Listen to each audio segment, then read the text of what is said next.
Good morning. Good morning. Good morning. Good morning. Morning. Today is Sunday, December 18th, 2022. So Victoria is going to do most of the class. I'm just going to say hello. Sorry. Please. I'm going to just say hi and then split. I heard there's a really great teacher. Some of you have heard us talk about him, Alan Wallace. His wife, Vesna Wallace, has done came here to teach 2 classes with us, and maybe we'll have her back in the new year. But I was watching Alan Wallace teaching a clip of his online, and he said something that was very important. I mean, that we've talked about and we do talk about, and but it just was very clear how he said it, and I hope I remember it somewhat correctly. That when you sit down to meditate, before you start, we start with our 4 immeasurables prayer, setting our aspirations and making intentions, which we'll do in a minute. But before we get to that, it's really important to really sit and try to cultivate that sense of loving kindness and compassion, an altruistic intention that you're here to do so. And by altruistic is not just, is not for you. Altruism is being a benefit to others, and in this Buddhist point of view, to all beings, all sentient beings, which doesn't even mean all humans and animals. We're not ranking people on a scale of who deserves compassion and loving kindness more than others. We're not justifying it. We're not denying it. We're not weighing it in terms of good and evil and who, we're looking at this very, as Guru Rinpoche said, a view as vast as the sky, So really, this is really going to help your practice and going to help your meditation. And he said it actually brings a much deeper connection to the practice and to the meditation, and allows you to go a lot further. I think it's really something to keep in mind and not just pay lip service to, not just do as rote. None of this stuff, it should be kind of just rote routine. These are not symbolic gestures we're doing. These are not just like empty ritual kind of things that are vestiges of centuries. This is the living tradition. When we say, may all beings have happiness and the causes of happiness, we have to really connect to an honest intention that we're sitting with that purpose in mind. Above our own, we come here for our own peace of mind or to relieve anxiety, whatever we come here for. That has to go above that. And we also say, we can get stuck saying, well, there's so many people that I hate. There's so many people I harbor resentment to and anger. There's so many people doing horrifically evil things all the time. We are not enabling those or turning our back on those or forgiving those. We're not connecting to those things with a judgment and with a rationalization. We're looking at all beings' essential nature. And all beings are suffering in samsara, and we are making the attempt to, by this effort, at the end, we dedicate the merit, whatever merit that's generated by this practice, we dedicate to all beings so that they may one day become enlightened, because all sentient beings have Buddha nature. So that's where you can put your faith, your intention, on the Buddha nature, not on the acts, not on what kind of samsaric cycle and trapping they're stuck in, So the altruistic motivation, when you sit down,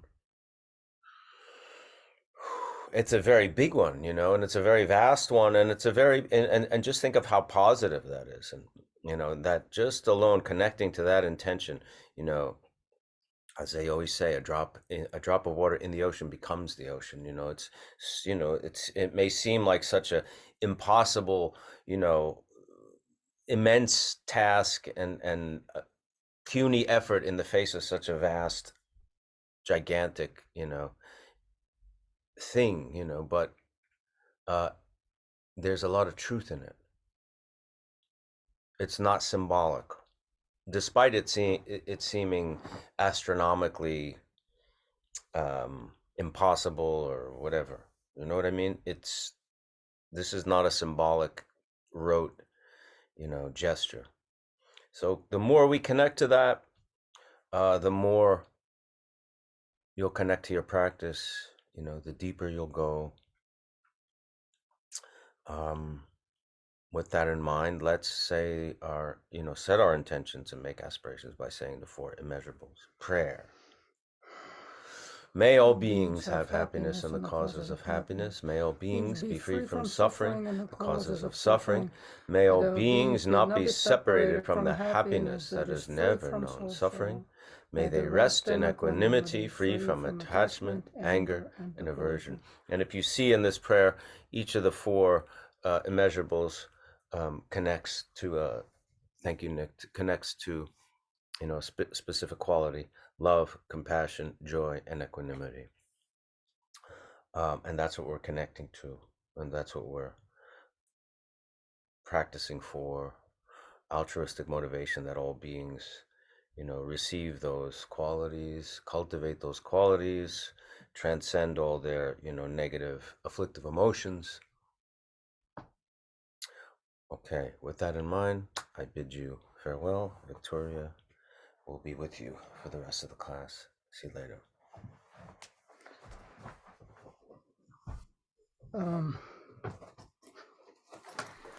I am not as skillful as my husband is, but we didn't want to have another canceled class today. So just to kind of continue on our conversation on afflictions and trying to understand the mechanisms. Imagine there's a glass of water. Somebody pours a glass of water. The glass of water is on the table, and now we are thinking, this is my glass of water. And if someone touches this glass of water, I become very agitated.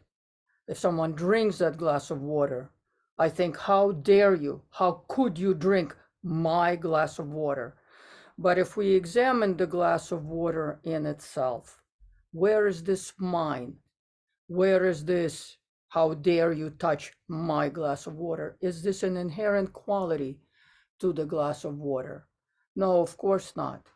And so what we are observing actually is not so much, it's not about a glass of water. What we are observing is the mechanism of attachment, how it is first, how it first arises, and then the strong reaction dependent on this attachment to my glass of water, then the reaction of how dare you touch my glass of water, how dare you drink my glass of water.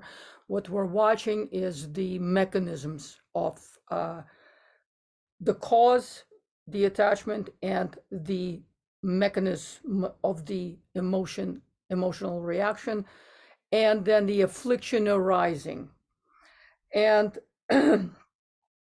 if we ask ourselves, is this affliction inherent in the glass of water? Is there something about the glass of water that has to do inherently with this response that the water is mine, and that, God forbid, anybody else touches it, that the appropriate response is that I hate you for touching my thing, drinking my thing, thinking that, forgetting, not understanding that it belongs to me. This is just, we're watching purely the arising, first the ignorance of thinking this is mine, imputing it on this glass, on this neutral thing that is there, that someone poured, that it is mine. And now we're watching from the source of this delusional mind, afflictive emotions arise. Now, if we just leave it as a glass of water, it's something that someone poured, and you can have it, I can have it, anyone can have it. Our afflictions do not arise, they're not stirred. The afflictions arise not inherently because of the glass. The afflictions arise inherently because of my way of viewing this glass as something that's mine, that belongs to me. And then all of the things that follow this, this attachment. Our entire world is formulated for us like this. For example, I go into a store, I see a watch fall from the counter, and it's broken, and I say, well, not a big deal. At the same time, if it's a watch that I have on my hand and it falls to the floor and breaks, I fear tremendous suffering. I'm very afflicted. It's like if your house burns down, well, I mean, it's kind of a little bit of a bad thing, but if my house burns down, I could be so afflicted as to harm myself with the depression and the suffering. So it is for us really to examine how afflictive emotions arise based on this me and mine. And if we ask ourselves, what is karma? Where does it originate from? What we just observed, how dare you touch my glass of water?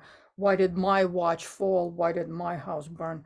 That is where karma arises. The cause and the origin of karma is not some vague, abstract, universal thing, but it is my action, my affliction. When my affliction arises, those are the karmic seeds and karma arising and building. This is how we have to understand karma. Karma arises upon afflictive emotions. If we like something, we have attachment to it, we desire it. If we don't like something, we have aversion to it and we don't want it. If there is something that we don't understand, we have an ignorant kind of a what we call the neutral non-interested state of mind toward it. That's called ignorance and delusion. So those are the three basic afflictions: desire, aversion or hatred, and ignorance, that neutral stand toward which sometimes we comport our mind toward objects in that way because we really just don't understand them. And these three are the churning and the factory of karma. That's how karma is produced, by these three afflictive emotions: ignorance, anger, and desire or attachment, arising out of our initial misunderstanding of this is mine. I want this. I don't want this. This, I don't understand it. So, I have this kind of an ignorant stance toward it. This is the factory, the mill of where karma arises. Where does karma come from? And I'm reading from a book called Vivid Awareness by Trangu Rinpoche, Kenshin Trangu Rinpoche. Where does karma come from? Karma results from our afflictions, primarily the three poisons of desire, aversion, and delusion. Something when we see something we don't want, or we see something that we want, or something that we don't understand, those three, these are the causes. This is what causes us to create and accumulate karma. Therefore, we need to get rid of these afflictions. But how do we do that? If we simply think to ourselves that we will never again feel like desire, aversion, or delusion, will we get rid of these afflictions? Of course not. It will not. This thinking, I will not act on these things, it will not stop. We cannot just stop our desire, aversion, or delusion because they happen automatically. They happen automatically on the basis of self-grasping. If we believe in the self and we believe this is mine, this is for me, we have this stance toward objects, and therefore to beings in the world who may challenge that, karma ripens and accumulates because we respond toward this understanding this is mine. And so automatically aversion, desire, aversion, and delusion arise. So how can we get rid of these things? We cannot not eliminate them directly, but what we can do and what we can eliminate is the cause of the afflictions, the source of these afflictions, and that is the grasping, self-grasping to me and mine. When we examine this grasping, when we examine where is the me inside that glass, where is the my part in the watch? I see an object fall to the ground, I see it shatter, I see someone grab my glass, and drink out of it, and I become very disturbed by it. But when I examine this object, the glass or the watch, where is the me inherently? I don't find it. I don't find it in anything. So this is really why we sit down to meditate, is to soften this ignorance, this self-clinging of me. Because actually, what is clinging to a self rooted in? It is not rooted in anything. It's just a thought. It's an emotion. It is not anything inherent out there. It is something that arises from my mind. If we see that, naturally self-clinging will not happen. At least it will lessen. The reason it has is that it has no root. When we look for the object that we're clinging to as me, we cannot find it. We cannot find the self. And actually, that's what we do in meditation. And with that, I'd love to meditate to actually try to find the observer. This meditation is a technology, as Alan Wallace says. It's a technology of finding that the nature of the observer has nothing to do with me and mine. And that's why we sit down to meditate. So with that, if we could do the 9 breaths of purifications first, please. We're going to clarify, expel the negative energy from our red, white, and central channel. The 3 channels have to do, the white has to do with hatred and aversion. The red channel has to do with desire and attachment. And the middle central blue channel has to do with ignorance.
And now the central channel, we're expelling ignorance.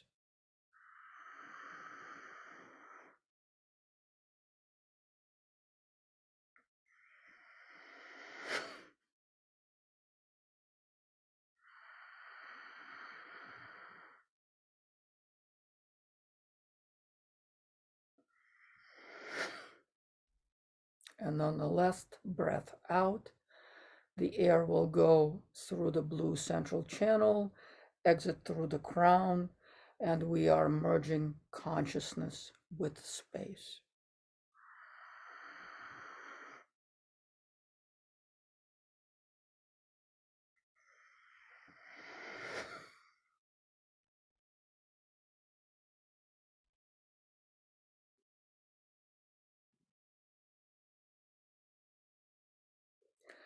And let's take that into the 9 minutes of meditation. I'll be giving a little bit of instruction throughout.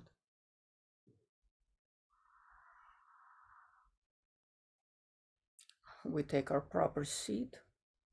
We bring our awareness into the body. With the breath, we feel the energy flowing uninterruptedly through the entire body. Awareness permeating all. We inhale awareness, we exhale awareness. We watch the movement of our mind. Our mind is open. We watch the movement like watching clouds in the sky.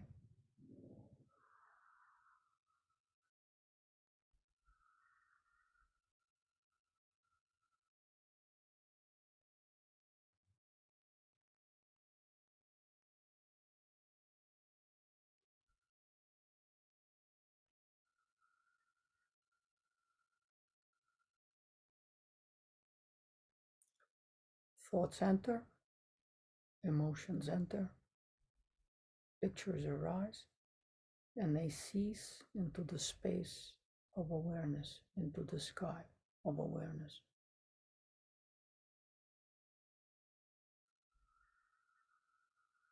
As our body settles, we're watching this movement, but we're allowing thoughts also to settle.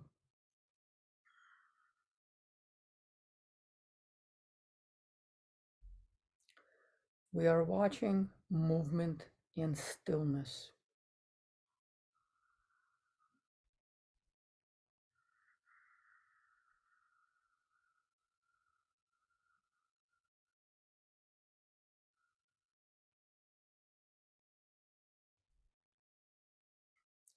And now we are watching the thoughts or things, the movement of mind, arise within the stillness.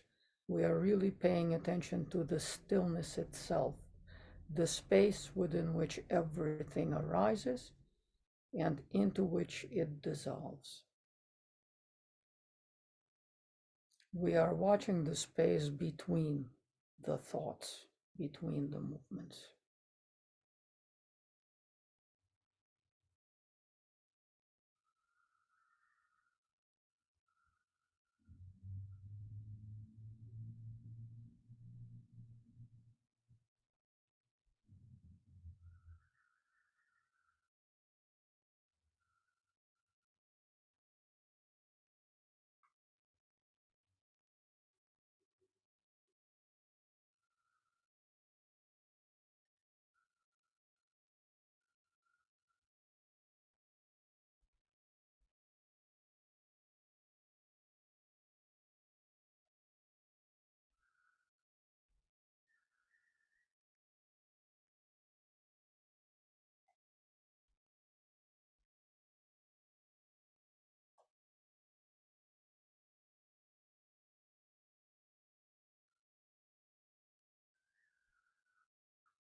Our focus is really on the space of stillness, on our open awareness.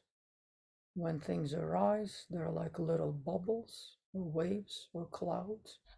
We watch them dissolve, but our focus is on the stillness, on the space of awareness.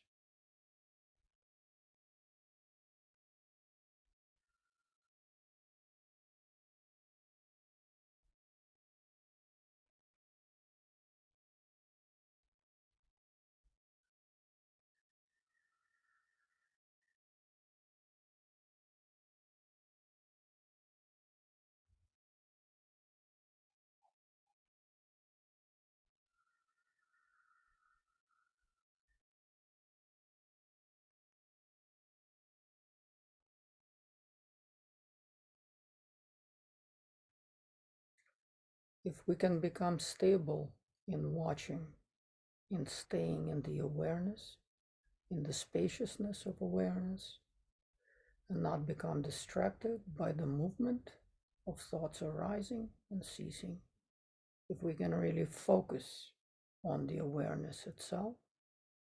That is what is shamatha, calm abiding. And that is a foundation of all the practices.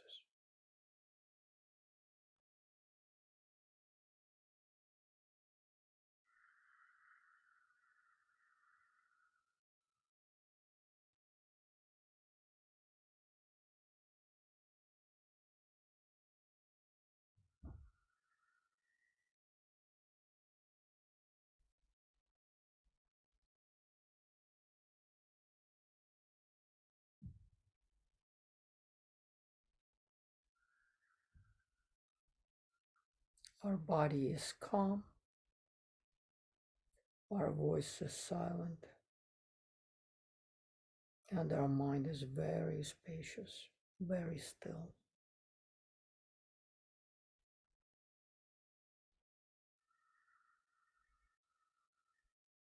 We are only watching the space of awareness. The movement of thought becomes very, very faint. It is there, we're not suppressing it. But we see it as this little ebb and flow, like little waves on the ocean. We are connected to the profound, limitless space that sees it. And now, very sharply, you take that great openness of awareness and you point it to itself. The observer watches the observer. Consciousness is conscious of itself.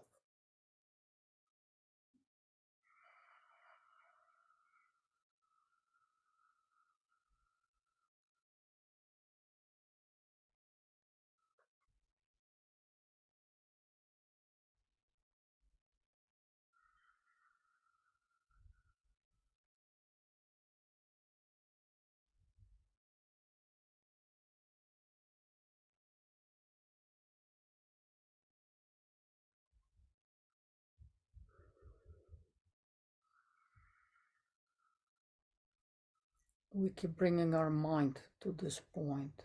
We're first connecting to the space between thoughts. Then we're connecting and stabilizing a very deep awareness of stillness. And then we pierce that stillness with the question, who is watching? Who is the thinker? Where is the thinker?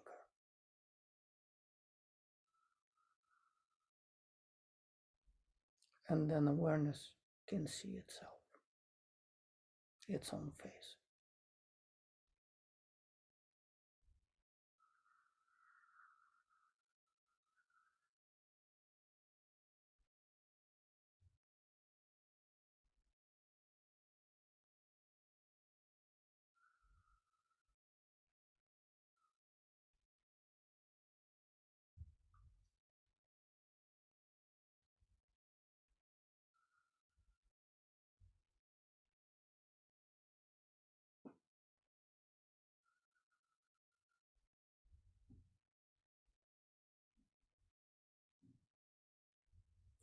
Keep bringing awareness to look upon itself,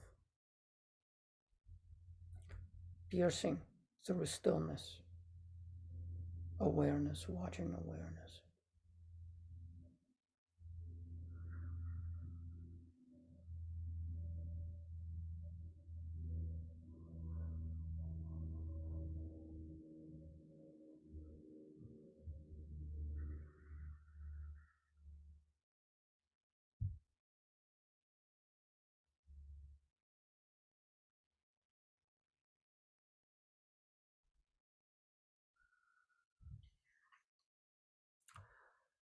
Thank you. So,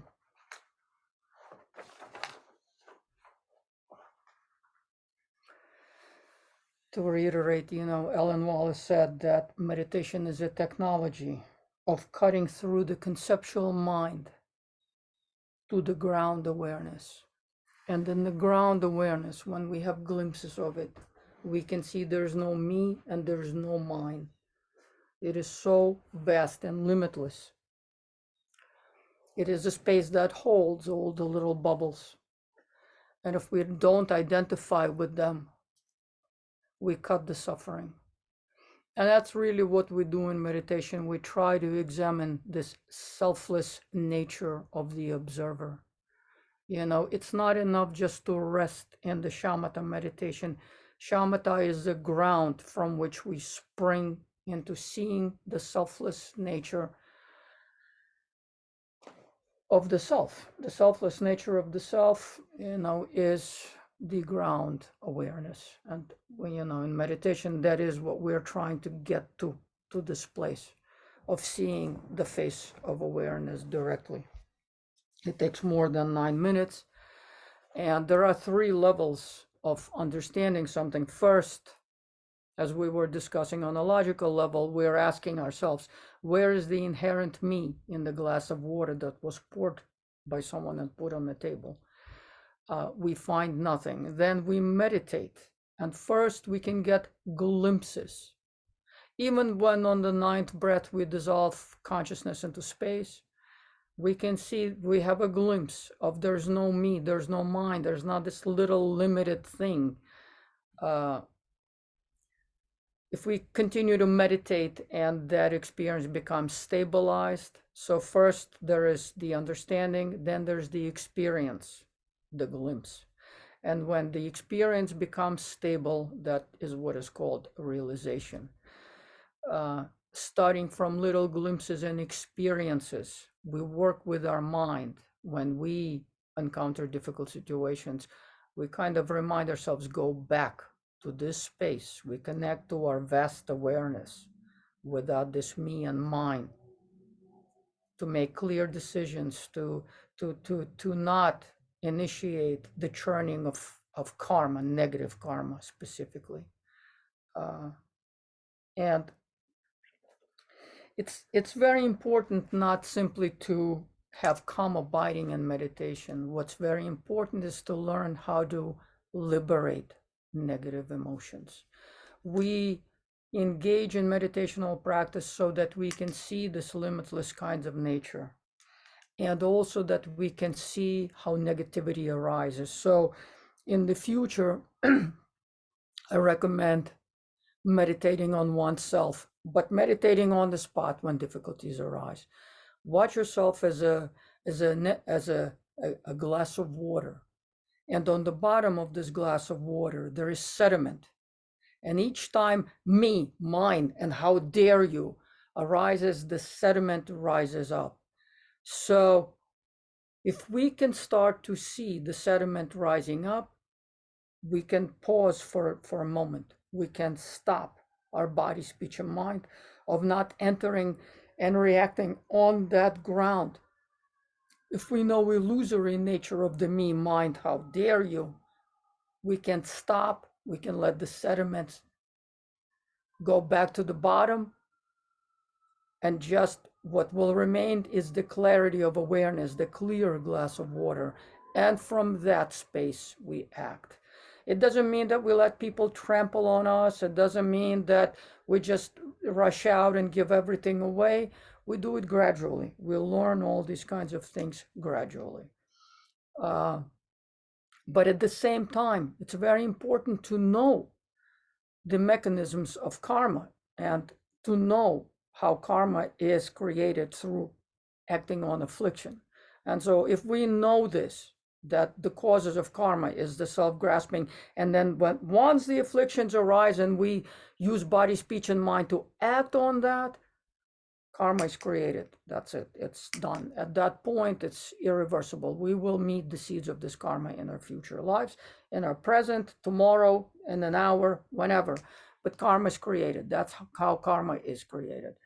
If we know how to stop it, a difficult situation arises, it's like a red light. We stop for a moment, we let the emotion sink back down, the sediment will go down.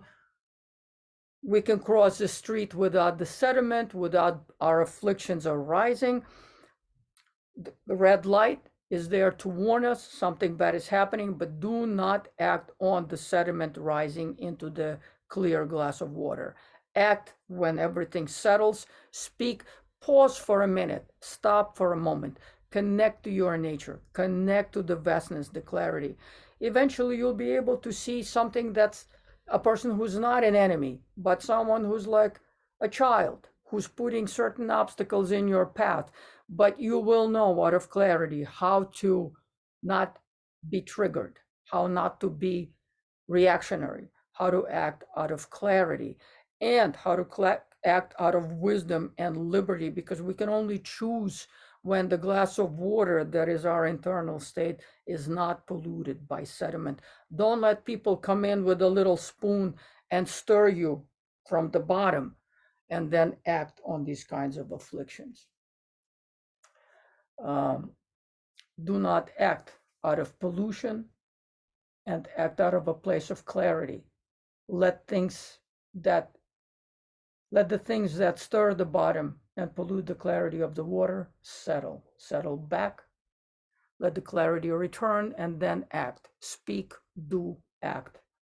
And eventually it'll become very, very natural. The stirring will become very minimized, because the more experiences you have that me and mine is just this mistaken grasping to objects in the world, it'll be a lot easier to counter them. We don't need to act out of this place of being stirred, of being polluted.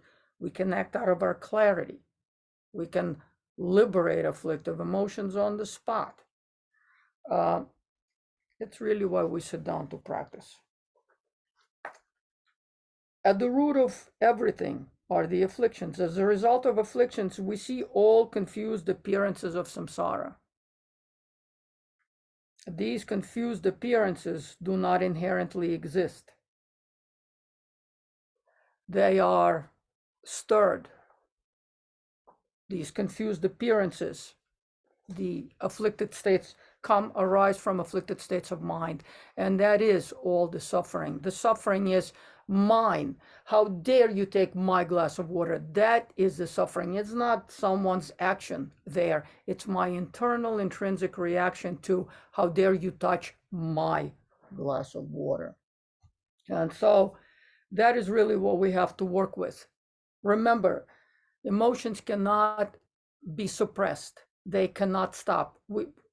It's just as well as we're going to try to stop the waves on the ocean or the clouds in the sky, the same way that we cannot stop the thought movement in our mind. But what we can stop is this strong, intense clinging.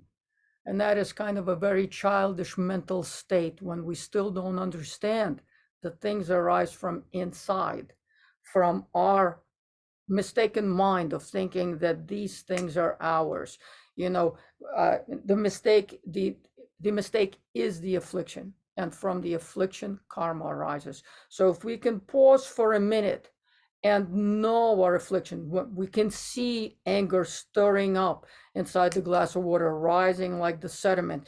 If we can truly practice this in the world, we can liberate the afflictions.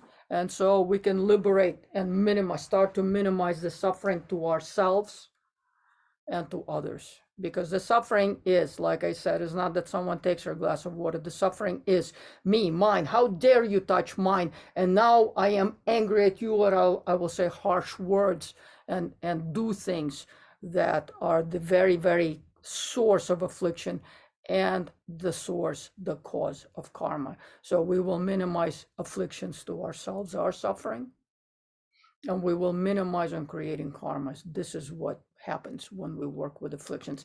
Again, I'm not talking about suppressing emotions.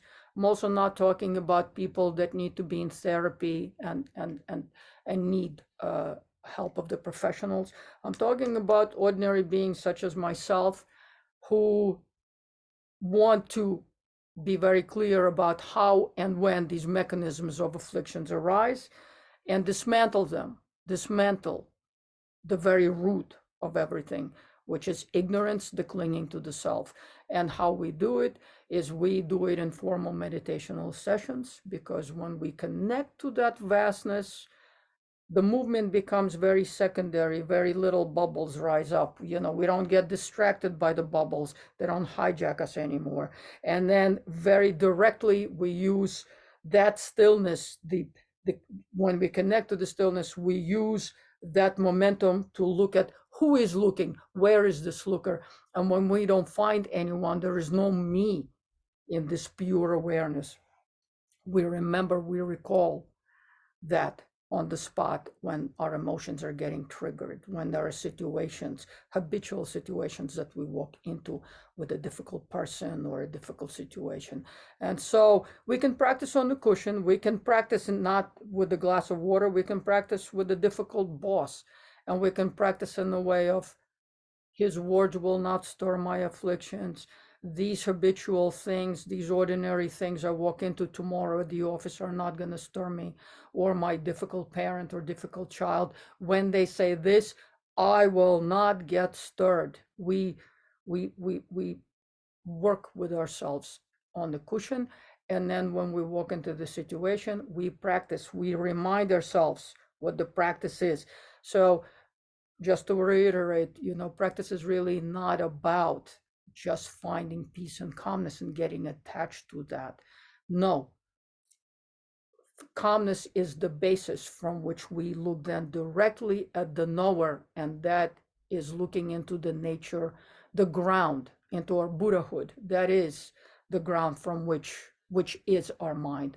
Consciousness observing consciousness, consciousness being conscious of itself. That's what the nature of mind is. It's not some complex thing. It's not someone else's thing. It's not the Buddha's mind. It's not mind of a god or something. It's our mind. We're looking directly into our own nature. That's what meditation is for. Calm abiding is the springboard from which we spring into the nature of mind.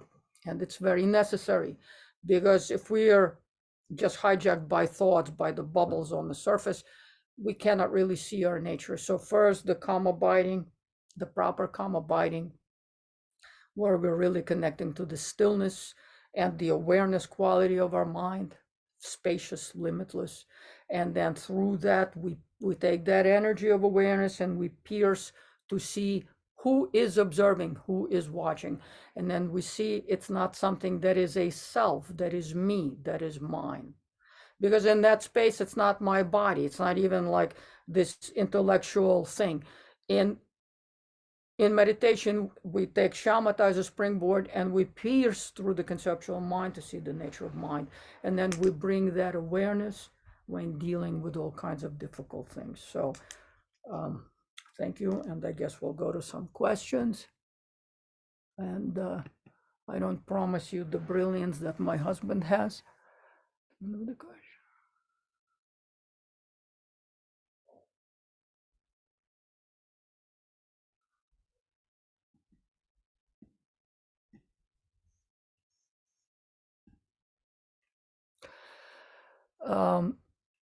Someone is asking about someone who's a meditator of many years, is asking, how do we help our children who may suffer panic attacks and who are also curious about Buddhism? We help them in the same way as we help ourselves. We can only really be gifting to someone honest experiences that we ourselves have. It is very important to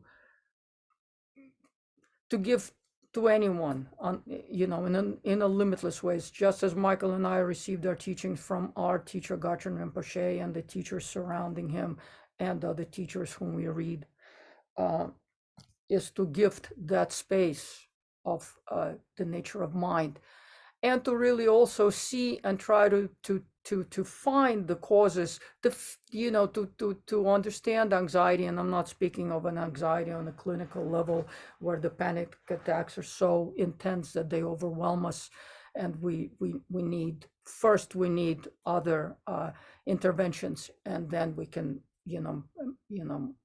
use meditation as a tool. But if we're not at that level, and we are at the level of where meditation itself is adequate, then meditation is that space where we can look at what frightens us, the cause of the fear, the place of when the anxiety attack arises. If we do it in the space of meditation where we are safe, when we're okay, we can possibly see and shed the light in the darkness on the room, but when we turn on the light, we see that it's only rope. So we do it in the same way we do it for children, for adults. Meditation is the same. Meditation is to discover the nature of our mind, and it is always there. It is always present. It's not different when we're young and when we're near death experiences. It has been with us forever, and it will always be there with us. It is what goes from life to life, obviously. So just understanding, first finding the shamatha in the meditational experiencing, really connecting to that open, spacious mindfulness, watching things arise. That's a very good place to examine our anxiety, because anxiety is a mechanism where we believe the solidity of the thought and the causes of this event in such a reified way. We believe in something out there, where there's, in truth, it is our reaction to something that causes us suffering, that causes us the panic attack. So obviously there's a healthy fear, there's a red light. We're not just rushing into traffic. We stop, we pause, we examine. At the same time, when we stand at the red light for 20 years or for 20 hours, we get paralyzed by that which frightens us. It's a situation which we should address in meditation. We should look at the causes. We should also know the difference. We distinguish between the space of awareness and the events that occur within it. It's a very good place to share with your child, with your children.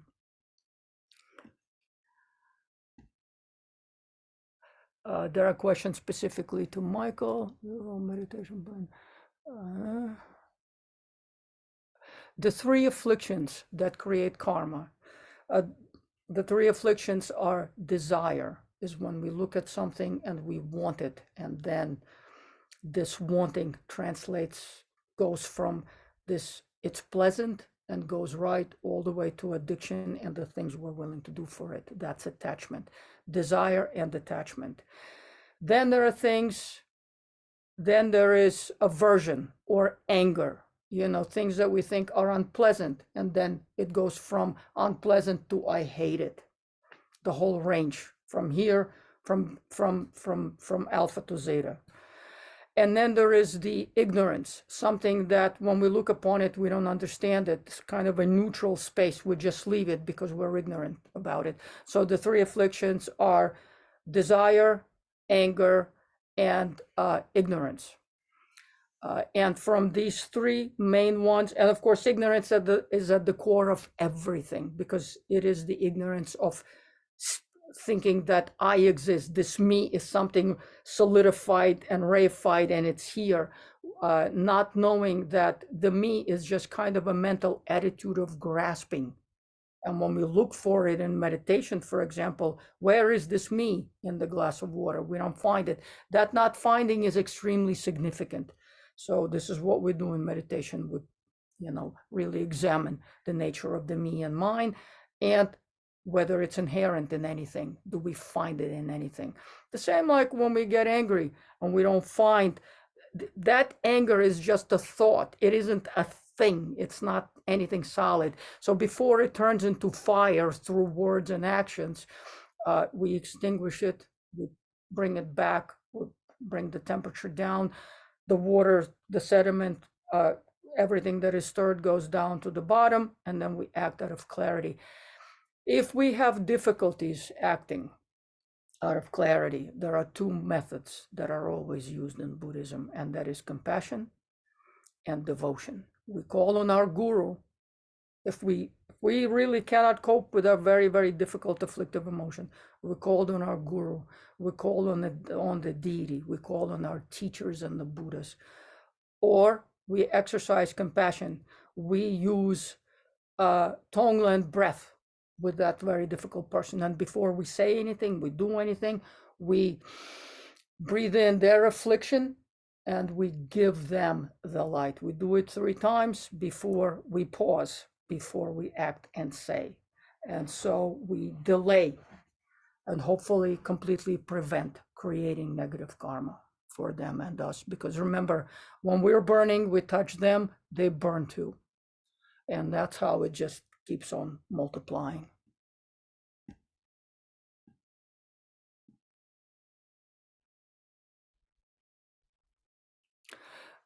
Someone said that the examples that I use, which are very, very simple examples, were very helpful. So I'm very grateful for that. Thank you.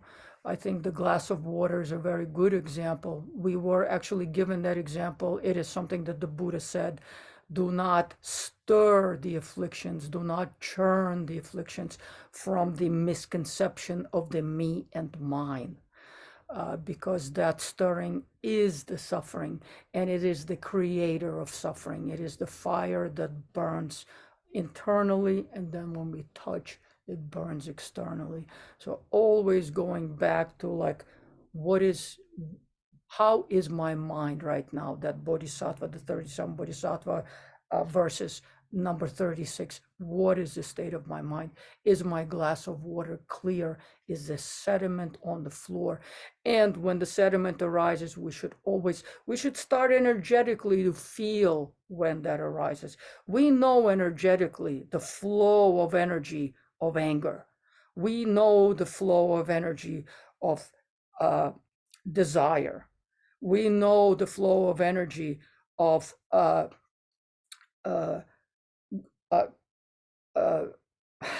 spacing out, of being jealous. We can feel them. They're palpable things. That is the stirring, and that is the polluting of the clarity of our mind. So always, you can also do it in a formal meditation session. Visualize a glass of water, bring up a difficult situation, look at how it stirs, and then go right through it, pierce through the conceptual mind and go, where is the me? What is the mind? And let the sediment settle, and then find a skillful means of dealing with a difficult person, difficult situation, and vow to go in the office dealing with a difficult boss. Tomorrow I will act in this way. Tomorrow I'll go in and I'll be clear. I will act from a good place. I will look upon his affliction, not judge it, not become afflicted myself. I will be liberated. I will liberate my energy, and hopefully I will dismantle this difficult situation.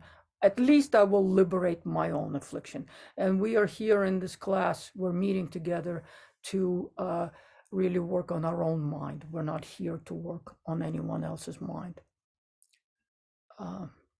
So just one more question and then dedication.